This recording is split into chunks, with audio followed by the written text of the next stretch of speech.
Hello everyone, welcome to another Code Time with Blessed. Today we will be looking at Plotted-emr, and this is a hard difficulty room in TryHackMe. So I don't expect it to be easy. The mission is started, and we are expected to grab flag 1 user and root flags. So let's see if we can probably chop down this whole thing. I'm going to go into my Kali VM, which is what I'm actually using at the moment. I'll walk you quickly through what I've been able to do. So the VPN is connected, although it seems to be crying out at some point. I may just have to stop it and connect it again. Okay, I want that connection through. Great. So I'd done an nmap scan at the initial. See, I kind of like trying that scan again, and I found a couple of these ports. Tried to go after each of them. 80, there was basically nothing there. So if I do 10.10. which is the IP on port 80, this is what I have. So I took this, I went to do the burst on this. I found a couple of stuff, but after going down the rabbit hole, there was nothing there. So I went after the other ports, which was 8890. I also found the same default page. Then took this to go burster again to do some directory brute force. You can see I was also doing ROS scan, directory brute forcing on that. We can see I found Portal and 80. I went after from my browser, I went to Portal, and I found this OpenEMR. Well, I could probably try to brute force this, but I decided to go a step deeper, going after Portal with the brute force, and I started seeing stuff which were like the game changer for me. So I found that admin the PHP page, which I went after. So you can see in my browser tab, I was playing, I found templates, I was looking at templates, I found this admin. So obviously it means there's something happening there.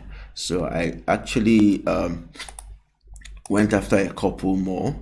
The setup, okay, I think I'll go back so I can show you guys where I'm at the moment. Admin.php page is this. Then I also found that SQL page with a couple of this cool stuff in there, but we won't be going after that. So on the admin.php page, I see that I can actually create, this is the default one which is there. So grabbing the version, doing some search exploits, passive, I realized that I found a couple of cool stuff. Search exploits on that OpenEMR. I first tried this specific version there, but that didn't work out for me. So going after this, I found a couple of remote code execution, but I had seen that our version is 1.0.5.0.1.3. So looking at that, I can see that there is something like that here. Remote code authentication or execution. There's a Python file and a Ruby file. So I went after that to search just to streamline, and I found a couple of these. Great. So moving on from here, I realized that what if I can maybe add a new site to this, which is what I'm actually trying to do. So by clicking on add sites, I can actually create a default site ID and other stuff. But before that, I would need to set up a database for it. So going to my terminal here, I'll try to close this up a bit so I can have a good screen real estate. I was working on my smart TV, so it took it was quite on the extended end. So great. So this is what it looks like at the moment, and we can see that over here. What I'm trying to do is I went to Metasploits and I searched for SQL modules. So I found an arbitrary module that I can use to probably enumerate. So I took the arbitrary module, then I started trying it out. admin MySQL enumeration. Upon enumeration, I realized I needed to set the arrow host and the arrow ports. I didn't know that the file name the username also had to be set. So initially I did arrow host arrow ports because I found this port from my mmap scan, and that didn't turn out nicely. So I decided to try default credential admin, and imagine what that did. It ran and it gave me a couple of cool stuff. Gave me the exact version which I'd seen from my mmap scan, and gave me the architecture, gave me the server host name, very important, gave me the data directory, also very important, and also gave me an idea of logging of queries and logins, cool, a bunch of cool other stuff, password policy, privileges that have been set. Then it went specific to enumerate accounts. There is a root account, localhost password hash, then there is a admin account as well, and we can see the privileges that are set. So we will be exploiting this later. I just had to show this so we can see how cool it is to do good enumeration before actually getting into proper hacking of the stuff. So now that we have that enumeration off the way, I decided that how about me getting into the MySQL, try that using the default user admin, then on the IP and the ports. Then I passed the P flag, and I did not use any password. I just used the default password, enter, and that got me into the database. Show databases. I can see the current databases that are in there. So what I'm going to do now is I'm going to fall back here and try to see if I can create a new website which I will be hosting with credentials. Then I can use that as a way to get on into the box. So let's get right with this. So we're going to give the database a random name. I'm just going to call this my name. Then continue with this. Then I'm just going to click continue with this. Basically, it should give me this page. Then we'll see what we can set up here. Then just continue with the whole process. So since we are already managing, we'll be creating that database over here. We'll just continue with that. I set up create the database. Continue with this. Then we can see that we'll have to populate this. First thing first, the IP address of the server, which is 10.10.247.9. Then the ports, which is 5900, and we'll just populate every other thing else that we need to do. Then we'll just take it up from there. So we filled up all the details, and we're trying to see if we can proceed with this, if it's going to work. If it does work, then we can now hook up the database and see how we can exploit this. At this point, we can see the success message. So successfully connected to MySQL mode database on the IP address, then also success. So from this point, it becomes a bit easy to go on with the other work through or the workflow. So following up with the process, we can see it's pointing to where the PHP file is. We'll continue on this. Then we can see all the directory structure. We'll continue on this. Then we can see the password which you had used. Great, that's a very super strong password. So let's start the this. Now we will be asked to authenticate into this. We will see how we can go about that, then continue with this. So we put in our username and our password, then we log in into the just created. We will save this. Invalid username and password. I'm not sure why that is happening. I'm going to check the password again. Okay, it appears the password is supposed to be keyboard at 2525. So let's see if that's going to get me in. Now we can see it's redirecting to the page, so we're able to log in. Let's see what we can do from this point. So if I go ahead and probably run that show database basis command again, we can now see that the OpenEMR database we had just created is now appearing in the database structure. So it means we can actually do something with this. So what we're going to do is we're going to go back to search exploits and pull, which I've already done anyways. We pull down the remote code execution authenticated. Since we have credentials, it makes it pretty easier for us because we can also see these other ones are authenticated. Now we can use search Plotted-emr to just grab that specific exploits, and if I list the content, we can see we now have the 45161 exploits. So what we're going to do is we're going to weaponize this and run these exploits. So let's try to weaponize this exploit. I'm just going to nano into 4.5. Excuse me, don't mind my voice over there. Remember when we were creating this, we had created a specific the name we had used was Blesley. So let's go see, because we'll have to be pointing to Blesley. That's an example usage. I'm going to go over where I have that pointing, then just make the necessary changes so we can have access. So we can see right here it's going to default, but we'll pass in the we had created Blesley. That should be okay. We'll save this out, then we will try to run this exploit and see if we can grab ourselves something from it. Obviously, before running this exploit, I just thought I could show you guys stuff. You can see this is user being environment Python, so this is actually Python 2. It's not going to be Python 3.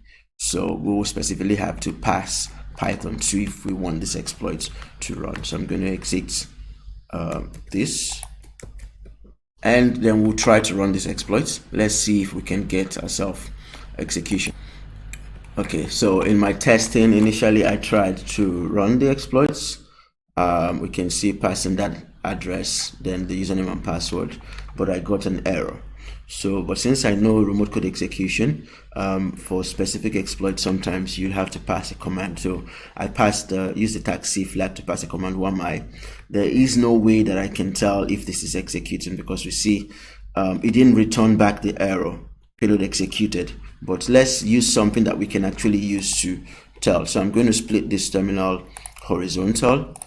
Sorry about that. I'm just going to zoom this in again so it's visible to you guys. Then I'm going to zoom this in as well so it's visible to you guys.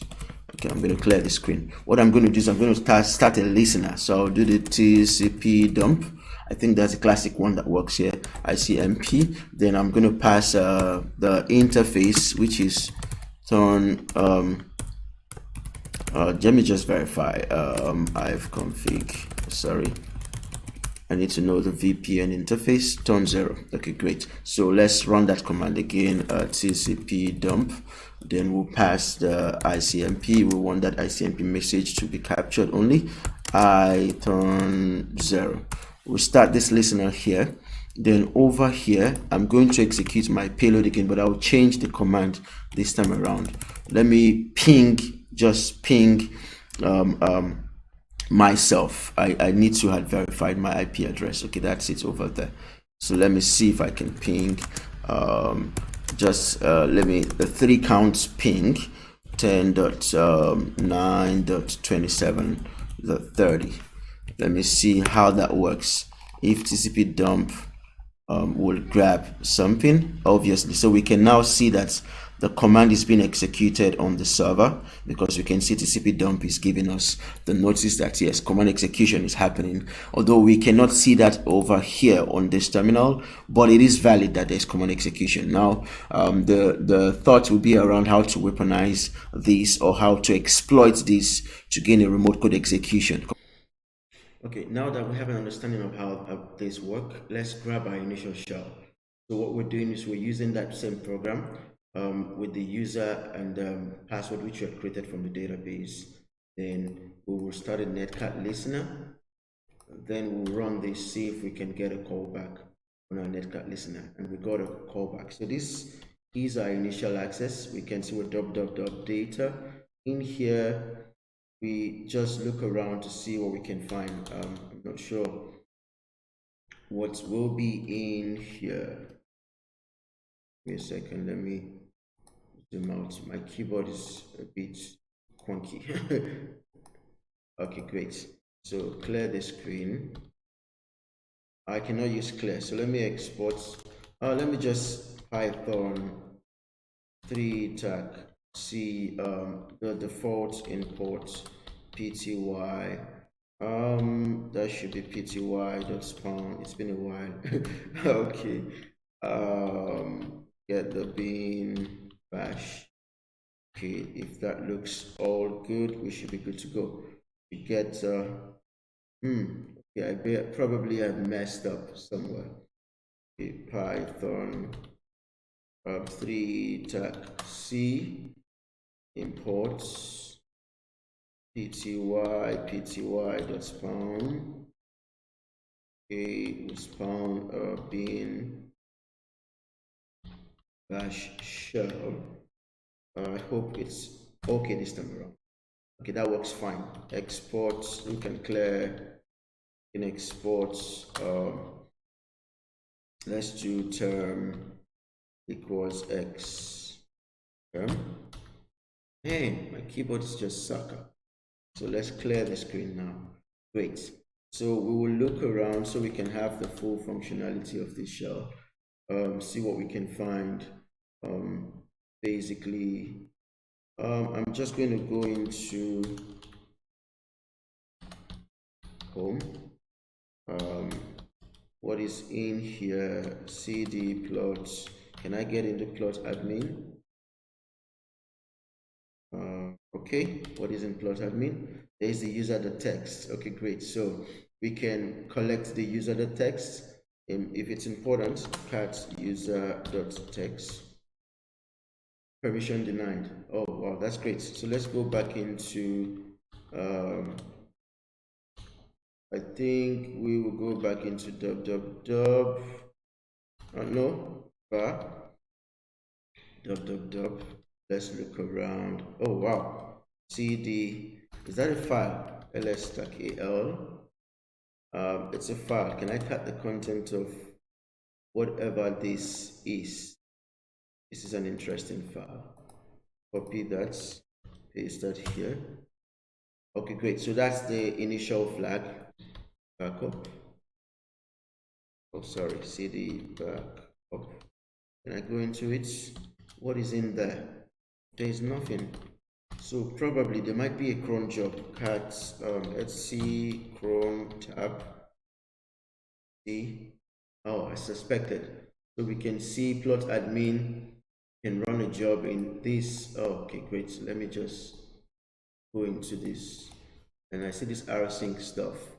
So we will stage, we will replace the content of that backup and see if we can use it to get a shell that is running as Plotted-emr, because this is not Plotted-emr. This obviously is not Plotted-emr, it's data. So let's go into that directory which we've seen. In here, I'm going to, okay, I already have the file. I think I created the file already. There is the file, there's the shell. If I cut the content of shell.sh, you will see it's just a legacy bash shell. So what I'm going to do is I'm going to open a new terminal, and this database stuff is still listening. Then I'm just open a new one. Oh man, what am I doing? Okay, just want to zoom this thing in. Then nc tag. I will start a netcat listener. Sorry. Then I will wait for the job to call back. Since the job is created, if it calls back, I should get a reverse shell. Okay, so we got the callback. We can see now we can, who am I? This should be Plotted-emr. Okay, great, Plotted-emr. So it means we can, I'll just export term because x term. So what I'm going to do is to make this simple for myself, I can go into home and Plotted-emr, maybe into his .ssh folder, and I can maybe use Python 3 tag http.server, stage a Python server here, and put 1990. Since I'm not admin, I can't use anything below 1000.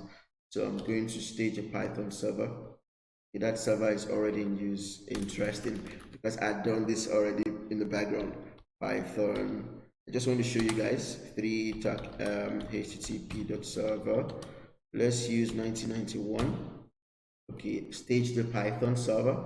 In my local box, which is not the shell, what I can do is I can just give me a second. I've already done this anyways, but I just want to show you guys. what I've been able to do. If I cd into that plotted EMR, you will see I'm going to clear the screen. Then over here, I can grab the IP address of this server. Then I can, okay, so the problem was I had to do this as roots. So quickly I'd done that as roots. And you can see in here, I have the ID RSA file. I can chmod on that file. Let's give it 600. So we can SSH as Plotted-emr and into the box. I'm just going to paste it. Oh no, my bad. I wanted the IP address. I made a mess of myself over there. All right, that looks really funky. Just come here, copy the IP address. So let's SSH into the box using the keys, accept the fingerprints, and we should be good to go. If all things works fine, we have ourselves a stable shell, very stable shell. So in here, I will show you what I've done. Basically, I've done all that because if I ls stack al on if I ls stack al on etc shadow, you will see the file permission has been modified. Now that's because initially I checked get cap, used the get cap command and passed the arrow flag on the roots just to check everything in there, then pass all errors to dev null to manage messed up stuff. And this showed me that yes, user bean Perl can do some very powerful stuff, capabilities. If you don't know what capabilities are, I urge you to do some research. I think I have a video on my YouTube channel showcasing that. So basically, what we can do with this is what I had done. Basically, I used Perl tag E to change the permissions. I'm not going to do it because I've done it already. chmod. I'm changing the permission to 0666. Read write for all, both user, group, and global. Then I'm going to pass this over to the file. Let's see, shadow. I did the same for the shadow file and also for the password file. So if I close this thing up and I pass this and this, if I run this, it's going to change the permission, but I already did it just to show you. That changes the permission. Then I did the same thing, but this time around, I'm going to copy this command and just repeat the same thing on the shadow file, on the password file, sorry. So I think I'm just going to do password 777 just to show you that I can still do 777 because of that functionality and the capability sets. So all thing works fine. If I ls stack al on etc just to show you the damage we've done. If I'm able to scroll, I don't know if I'm able to scroll. So you will see on the password file right there. Where is it? Great, you can see I've changed the permission. It's now executable. On the shadow file, it's now read write for everybody. So it all looks pretty good. From this point, what I decided to do was to probably, I'm just going to bring up another shell and explain what I've done. So what I decided to do was to use OpenSSL to create a password keyboard. I found this somewhere on the internet. Then I created this password, copied this password, and basically going back to my other shell. If I nano, let's see, sorry, I'm using this to elevate privilege, don't forget, because if I go in the home directory here, I can go into see the, I can go into Plotted-emr. Oh man, look at that, like a face. Plotted-emr, and I can cut the content of user.text because we have access to read it now. We're Plotted-emr. But what I'm doing is to elevate privilege. So now let's see shadow. You will see I have done that already. I used the root user, there was no password set, so I created that password and pasted in the root user. Then I copied the same thing and created a user called Leslie, which is me, of course. Then I pasted the same password over there as Leslie, so just to showcase stuff.